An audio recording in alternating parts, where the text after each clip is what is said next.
At kaya ito ay nagawang isulat ni Prophet Isaiah dahil siya ay ginagabayan ng Diyos. Ipinakita sa kanya ang mga bagay na mangyayari sa hinaharap. Kaya nagawa niyang ilarawan na sa araw ng paghuhukom ay paparusahan ng Diyos ang mga taong kumakain ng karumal-dumal. At ang hulang ito ay hindi na mababago. Ito ay tiyak na mangyayari dahil ito ay naisulat sa banal na kasulatan. Kaya anuman ang ating marinig, isipin natin na ito ay mensahe galing sa Diyos sapagkat mahal niya tayo.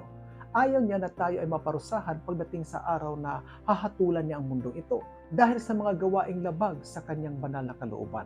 Ayon sa verse 17, silang nangagpapakabanal at nangagpapakalinis at nagsisiparoon sa mga halamanan sa likuran ng isa sa gitna na nagsisikain ng laman ng baboy at ng kasuklam-suklam at ng daga. Sila'y darating sa isang wakas na magkakasama, sabi ng Panginoon.